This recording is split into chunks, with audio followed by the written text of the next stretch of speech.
Hello mga kanisan, ako nga pala ulit si Adrian Poblete. Kung bago ka lang sa channel ko, ang topic natin today is paano nga ba mag-trade-in, diba? So, ang trade-in guys, simple lang siya. Yung sasakyan mo na hindi ginagamit or hindi mo mabenta, hindi mo tayo sa trade-in, hassle-free.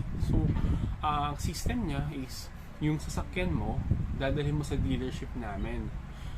Ang information lang namin na kukunin sa sasakyan mo is yung mileage niya, yung model, asking price mo. Tapos, kung for example, may sasakyan ka, ang asking price mo is 200,000. Then, yung appraiser namin, i-check yung sasakyan mo, yung mileage niya, yung condition ng sasakyan mo, kung may issue ba siya. Tapos, once na nakita ng appraiser namin yung sasakyan, pare-presyuhan ng appraiser namin yun. Ngayon, kung ano yung mapagkasunduan yung presyo, yun yung magiging value ng sasakyan mo, 'di ba? Hindi mo na siya ibebenta, napakadali.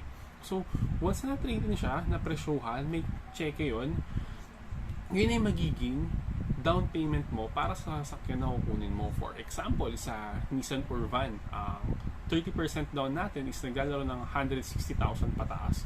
Kung yung sasakyan mo naman na-appraise ng 200,000, so may take home ka pa na 40,000. Pwede mo siyang gamitin pang monthly. Bali, ang mangyayari, palit tayo ng sasakyan. Kukunin namin yung sasakyan mo, ilalabas mo yung Nissan Urban, wala kang ilalabas na pera. Ngayon, sa pantanong, may mga trade-in na hindi pa fully paid yung sasakyan. So, paano naman yun? So, iba lang yung sistema niya. Ang kailangan natin, kung hindi pa fully paid yung sasakyan, number one, kailangan at least 3 years paid siya yung sasakyan para ma-appraise siya. Kasi yung appraiser na namin yung magtutuloy ng sasakyan.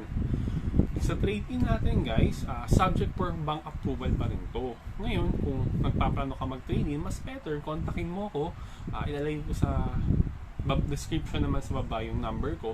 Habang pinapa-approvean kita, then may trade-in tayo, yun yung gagamitin mo pang down payment. So, palit sasakyan lang talaga. Walang kahirap-hirap.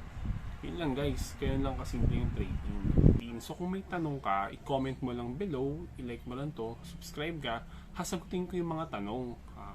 Pwede rin to sa cash, palit tayo ng kasakyan, then labas natin yung sasakyan mo na makakamenos ka. Tandaan guys, ang trading hassle free to. Malaking tulong to guys.